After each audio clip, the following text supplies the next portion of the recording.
جیسا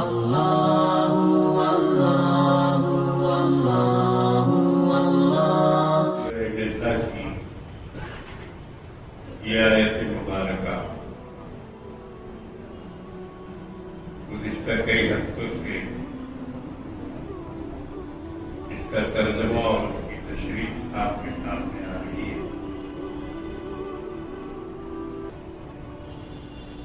اس میں گزشتہ دنوں میں نبی عید کے بارے میں جو اللہ نے فرمایا ہے کہ اللہ اور اس کے رسول کی اطاعت کرنے والا نبیوں کے ساتھ ان لوگوں پر جن پر اللہ نے انعام نازل کیا ہے ان میں سے نبی عید پہلا درجہ پیدا کر. تو اس کے بارے میں کچھ روایتیں آپ نے سنی تھی گزشتہ دنوں میں. ویسے یہ مضمون اگر پھیلا کے بیان کیا جائے تو بہت ہی لگتا ہے کہ نبیوں کے ساتھ کون کون رہے گا جنت میں، کن کو نبیوں کی صحبت ملے گی، ان کا پڑوس ملے گا. حدیثوں میں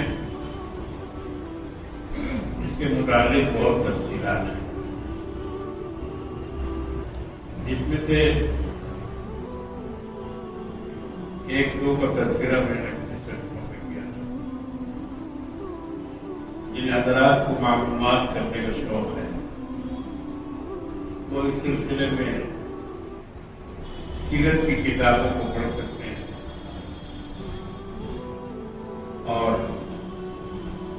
حضرات صحابہ رضی اللہ تعالی عنہم اجمعین کا حضور نبی کریم صلی اللہ علیہ وسلم سے کیا تعلق تھا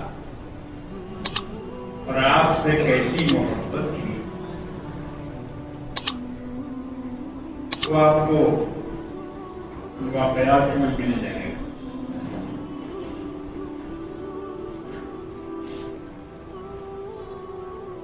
نبیوں کا ساتھ ہونا بہت بڑی بات.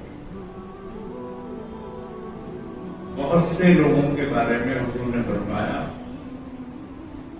کہ تم قیامت میں میرے ساتھ رہو. بڑی قسمت والی ہے، بڑی اونچی تقدیر ہے ان کی،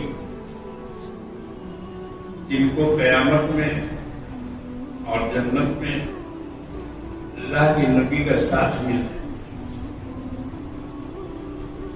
اس لیے دعا کرنا چاہیے کہ اے اللہ ان کی شفاعت ہمیں نصیب کر، وارزقنا شفاعتہم،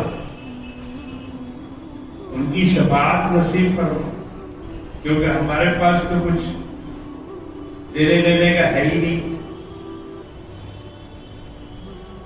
کوئی عمل تو ہے نہیں. قاری طیب صاحب رحمۃ اللہ علیہ دارالعلوم دیوبند کے سابق معتمد، اللہ ان کے درجات کو بلند سے بلند کر فرمائے. انہوں نے اپنے ایک وعظ میں یہ بات کہی تھی، مجھے یاد ہے، میں بھی اس میں موجود تھا. حضرت نے درمیان میں فرمایا کہ نہ فرض عمل ہے دکھانے کے قابل، نہ فرض عمل ہے دکھانے کے قابل، نہ فرض عمل ہے سنانے کے قابل، اور نہ یہ منہ ہے ان کو دکھانے کے قابل. یہ سے نہ فرض عمل ہے سنانے کے قابل، نہ یہ منہ ہے ان کو دکھانے کے قابل. یہ ان کا کرم ہے کہ اس دل میں آئے ہیں، یہ گھر تو نہ تھا ان کے آنے کے قابل. تو ہمارے پاس تو کچھ ہے نہیں، خالی ہم پہنچیں گے. اگر ہوگا بھی تو گناہ کا انبار ہوگا.